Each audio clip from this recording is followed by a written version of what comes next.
అప్పుల బాధలు వెంటాడుతున్నాయా? అయితే 6 JVR వారి జాతిరత్నాలు ధరించండి. రైట్, బ్రేకింగ్ న్యూస్ చూస్తున్నాం. మన టీవీ స్క్రీన్ పై నాగార్జున స్కూల్ ప్రిన్సిపల్ కల్లు రూపారెడ్డి హత్యకు సంబంధించి కీలక విషయాలు బయటకు వచ్చాయి. మృతురాలి ఇంటి పక్కన గత కొన్ని రోజులుగా అనుమానాస్పదంగా తిరుగుతున్న వ్యక్తులను సీసీటీవీ ఫుటేజ్ ద్వారా పోలీసులు గుర్తించారు. వాళ్ళని ఇప్పుడు అదుపులో కూడా తీసుకున్నారు, వాళ్ళని విచారిస్తున్నారు. అంతేకాకుండా ఇతర రాష్ట్రాలకు చెందిన వ్యక్తులను కూడా ఇప్పుడు పోలీసులు విచారిస్తున్నారు.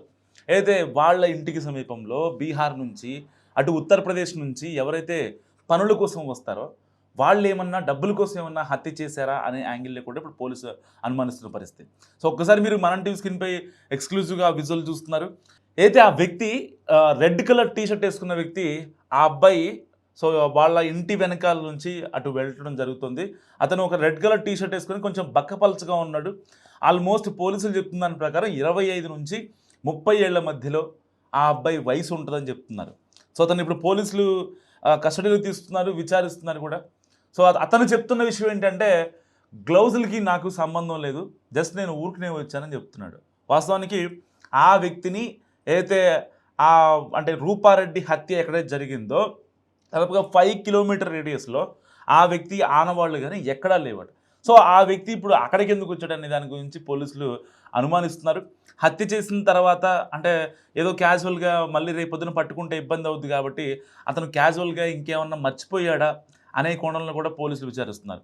వాస్తవానికి అంటే రూపారెడ్డి హత్య అనేది కేవలం 20 నిమిషాల్లో జరిగింది. సరిగ్గా ఎప్పుడైతే హైదరాబాద్ నుంచి ఆవిడ రూపారెడ్డి వాళ్ళ నల్గొండలోని వాళ్ళ ఊరికి వెళ్ళిన తర్వాత ఆవిడ ఒక్కడే ఉన్నారు అండ్ స్కూల్కి వెళ్ళారు. స్కూల్కి వెళ్ళిన తర్వాత ఈవినింగ్ ఆల్మోస్ట్ 5:30కి మీ ఫ్రెండ్స్ వచ్చారని చెప్పి ఆవిడకి కాల్ వచ్చింది. స్కూల్లో ఉన్నటువంటి ఎవరైతే సిబ్బంది ఉంటారో, లైక్ వాళ్ళ పిఏ కావచ్చు, లేదంటే ఆయమ్మలు ఉంటారు కదా, వాళ్ళకి ఒక ఇన్ఫర్మేషన్ ఇచ్చి వెళ్ళిపోయారు. మా ఫ్రెండ్స్ వచ్చారంటే ఇంటికి, నేను వెళ్ళాలి అని చెప్పి ఆవిడ ఇంటికి వచ్చారు. సరిగ్గా ఆవిడ వచ్చింది స్కూల్ నుంచి బయలుదేరి 5 గంటలకు బయలుదేరారు అండ్ 5:30 ఆవిడ ఇంటికి వచ్చారు. ఆ యొక్క సీసీటీవీ ఫుటేజ్ కూడా ఆవిడ విజువల్ రికార్డ్ అయింది.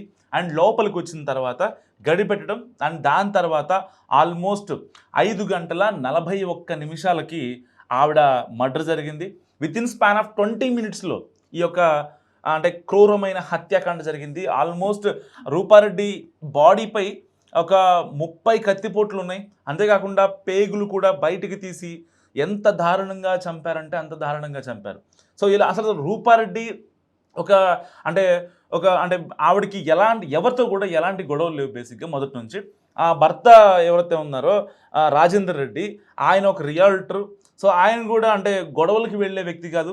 అతనికి సంబంధించి వాళ్ళ బాక్స్లో ఏదైతే ఉంటుందో ఆ బాక్స్ వరకే వాళ్ళు తినడానికి ఉంటారు తప్ప వేరే వాళ్ళది ఆశించి, లేకపోతే వేరే వాళ్ళది ఆశించి భంగపడి, లేదంటే రాజకీయాలతోనో లోకల్ పాలిటిక్స్తోనో వీళ్ళకి కానీ వీళ్ళ కుటుంబానికి కానీ ఎలాంటి సంబంధం లేదు. కేవలం ఇంకా అక్కడ మిగిలింది ఏంటి? ఒక్క నాగార్జున స్కూల్. ఆ నాగార్జున స్కూల్ ఒక 50 లక్షల విలువ ఉంటుంది. ఆ 50 లక్షలకు సంబంధించి గతంలో ఏమన్నా గొడవలు జరిగాయని చెప్పి వాళ్ళ భర్తను కూడా విచారించారు. అసలు స్కూల్ గురించి కానీ, స్కూల్ని మాకు ఇచ్చేయండి అని కానీ, మేము ఎవరికి కాంపిటీషన్ అని కానీ ఎక్కడ కూడా ఎలాంటి ప్రస్తావన రాలేదు. అంటే మరి అసలు బయట వాళ్ళతో ఎలాంటి గొడవలు లేనప్పుడు చంపింది ఇంట్లో వాళ్ళే కదా. ఇప్పుడు ఆ పాయింట్లో కూడా పోలీసులు విచారిస్తున్నారు. దాని తర్వాత అసలు అంటే ఈ కేసులో ఈ రెడ్ కలర్ టీషర్ట్ వేసుకున్న నిందితుడు ఆ ఫైన్లని పోలీసులు ఆఫ్ ద రికార్డ్ ఇన్ఫర్మేషన్ చెప్తున్నప్పటికీ అసలు అంత స్ట్రాటజికల్గా చంపింది వేరే బయట వాళ్ళు వచ్చి రెక్కి నిర్వహించిన ఎక్కడో ఒక చోట చిన్న క్లూ అయినా సరే మనకు దొరుకుతుంది. లేకపోతే చెడ్డి గ్యాంగో, లేకపోతే బీహార్ వాళ్ళు, లేకపోతే గుజరాత్ వాళ్ళు, ఎవరో ఒకళ్ళు అంటే తమిళనాడు నుంచి తెప్పించారా ప్రొఫెషనల్ కిల్లర్స్ని, లేదంటే కర్ణాటక, కేరళ, ఇలా ప్రతి రాష్ట్రాలకు సంబంధించిన కొన్ని గ్యాంగులు ఉంటాయి. వస్తారు, పని చూసుకొని వెళ్ళిపోతారు. మనం చాలా క్రైమ్ సీన్స్లో మనం చూసాం. ఈవెన్ మనం అంటే యథార్థంగా జరిగిన సంఘటనలే మనం సినిమాల్లో కూడా మనం చూస్తుంటాం. అంటే అక్కడ పెట్టేవి కూడా మనకు జరిగినవే, నిజ జీవితంలో జరిగిన వాటినే సినిమాలు కూడా తీస్తూ ఉంటారు. ఇలాంటి సందర్భంలో అంటే రూపారెడ్డికి తెలియని వాళ్ళు కాకుండా ఇక్కడ ఇంట్లోకి వచ్చే ఛాన్స్ లేదు. వాళ్ళ ఇంటికి మూడు డోర్లు ఉంటాయి అండ్ స్టార్టింగ్లో సీసీటీవీ ఫుటేజ్ ఉంటుంది అండ్ వాళ్ళ ఇంటి పక్కన సీసీటీవీ ఫుటేజ్ ఉంది, అక్కడ దొరకలేదు. మళ్ళీ వాళ్ళ గల్లీ ఏదైతే ఉంటుందో ఆ గల్లీ డెడ్ ఎండ్లో కూడా ఒక సీసీటీవీ ఫుటేజ్ ఉంది. అది కూడా ఎక్కడ దొరకలేదు. అండ్ రూపారెడ్డి ఉంటున్న ఈ ఇంటికి సంబంధించి ఆపోజిట్లో ఉంది, అక్కడ ఎక్కడ దొరకలేదు. అండ్ ఇంకో విషయం ఏంటంటే రూపారెడ్డికి సంబంధించి ఆవిడ ఫోన్ లిస్ట్ తీపిస్తే సో అదొక అన్నోన్ నెంబర్. అంటే వాళ్ళకి ఫోన్ చేస్తే ఇప్పుడు కనీసం ఫోన్ కూడా లేపట్లేదు. ఎందుకంటే రూపారెడ్డి ఇంటికి ఎందుకు వచ్చారు, కేవలం వాళ్ళ ఫ్రెండ్స్ ఎవరో ఇంటికి వచ్చారు కాబట్టి వచ్చారు కదా. సో ఆ రోజున ఈవినింగ్ 5:30 ఆవిడ రావటం, 5:41 ఆవిడ అనంతలోకాలకి వెళ్ళిపోవడం. అండ్ దాని తర్వాత వాళ్ళ భర్త రాజేందర్ రెడ్డి ఫోన్ చేసి మాట్లాడితే కనీసం అసలు ఆవిడ ఫోన్ లిఫ్ట్ చేయని సిచ్యువేషన్. ఈవెన్ వాళ్ళ కొడుకు హైదరాబాద్లో బీటెక్ చేస్తున్నాడు, ఆ అబ్బాయి కూడా రూపారెడ్డికి కాల్ చేశాడు. చేసిన తర్వాత కనీసం అసలు ఫోన్ కూడా లేపలేదు.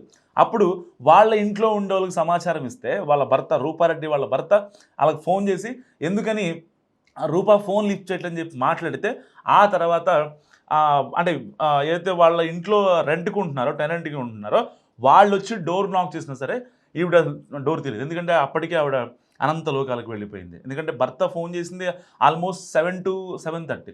ఒకసారి కాల్ చేశాడు, సరే మళ్ళీ చేస్తుంది అని చెప్పి వదిలేశాడు. అండ్ దాని తర్వాత ఎప్పుడైతే ఇంటి పక్కన స్థానికులకి వాళ్ళకి వీళ్ళకి అక్కడ రెంట్కు ఉండేవాళ్ళు ఇట్లా రూపారెడ్డి గారు డోర్ ఓపెన్ చేయట్లేదని చెప్పడంతో వాళ్ళంతా రావడం అండ్ డోర్లు బద్దలు కొడదాం అనుకునే టైంకి ఒక వ్యక్తి ఇంటి వెనక్కి వెళ్ళి చూసేసరికి ఆ కిచెన్ డోర్ ఓపెన్లో ఉంది. సో కిచెన్ డోర్ ఓపెన్ ఉంటుంది, ఎక్కడికన్నా వెళ్ళిందా ఏంటని చెప్పి లోపలికి వెళ్ళి చూస్తే అప్పటికే ఆవిడ అనంతలోకాలకు వెళ్ళిపోయారు. విగత జీవిగా రక్తపు మడుగులో పడి ఉన్నారు రూపారెడ్డి. సో వెంటనే వాళ్ళ భర్తకు సమాచారం ఇచ్చారు, పోలీసులు వచ్చారు. సో అండ్ ఇంకో విషయం ఏంటంటే రూపారెడ్డి ఏదైతే ఏరియాలో ఉంటున్నారో ఆ ఏరియా చుట్టూ 2 సిఐలు 2 ఎస్ఐలు అక్కడే మకాం ఉంటారు. అంటే వాళ్ళు ఉండేది కూడా అక్కడే. సో ఏరియా అంటే మరీ చిల్లర ఏరియా అయితే కాదు, కొన్ని ఉంటాయి కదా అలాంటి ఏరియా అయితే కాదు.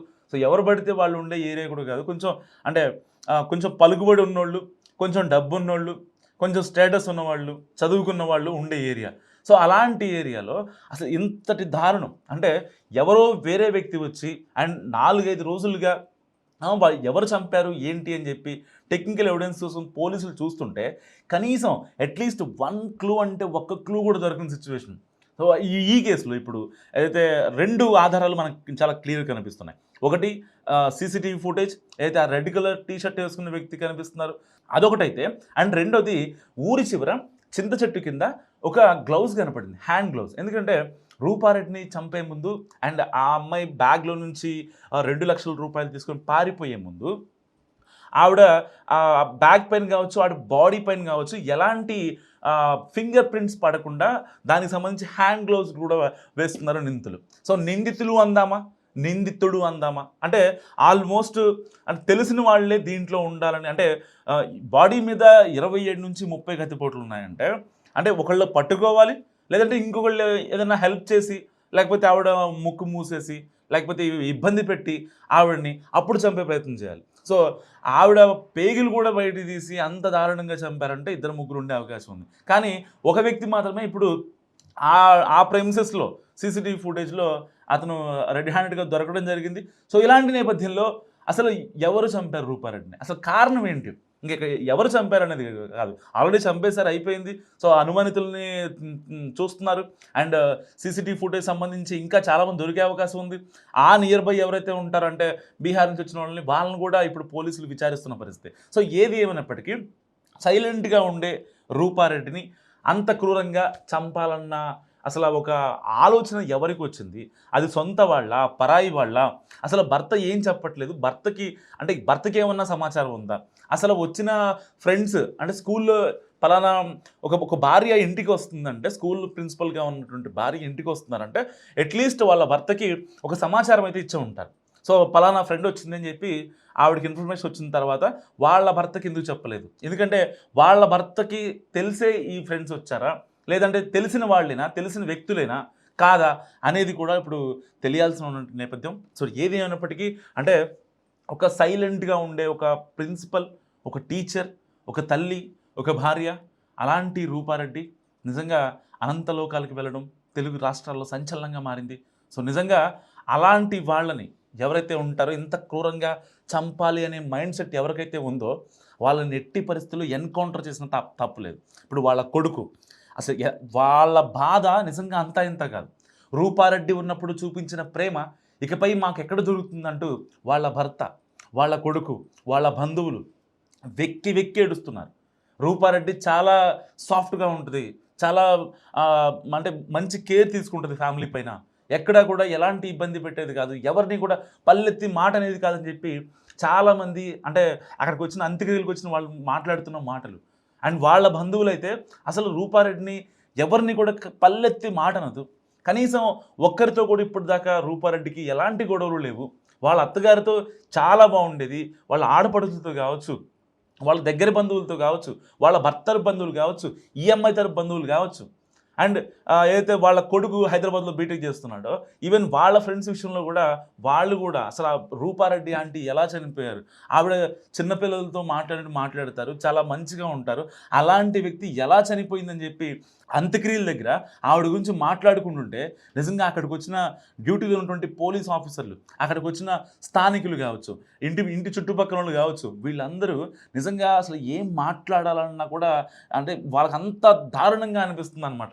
ఇలాంటి వ్యక్తిని ఎవరు చంపారు, చంపాల్సిన అవసరం ఏమొచ్చిందనే ఒక భావన నిజంగా అందరూ నెలకొంది. నిజంగా తెలుగు రాష్ట్రాలని సంచలనం క్రియేట్ చేసిన కేసు ఏదైతే ఉందో అంటే అది రూపారెడ్డి కేసు అని చెప్పాలి. ఎందుకంటే అయిన వాళ్ళే చంపారనేది ఇక్కడ మనకు చాలా క్రిస్టల్ క్లియర్గా అర్థమవుతున్న విషయం. బయట వాళ్ళు వచ్చి రూపారెడ్డిని రెక్కీ చేసి సో ఇక్కడ సీసీ క్యామ్స్ ఉన్నాయి, ఇక్కడ సీసీ క్యామ్స్ ఉన్నాయి, సో మనం ఎలా రావాలి అలా రావాలి అనేది తెలియదు.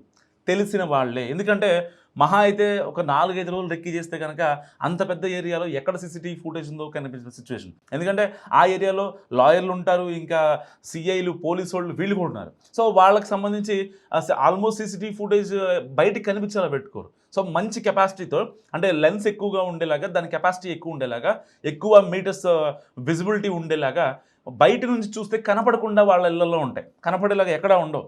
సో కనపడిందంటే అలర్ట్ అయిపోతారు. సో కనపడకుండా ఉందనుకోండి, సో వాళ్ళని ఈజీగా పట్టుకోవచ్చు. అలాంటి సస్పెక్ట్లను కూడా పోలీసులు పట్టుకున్న దాఖలాలు చాలా ఉంటాయి.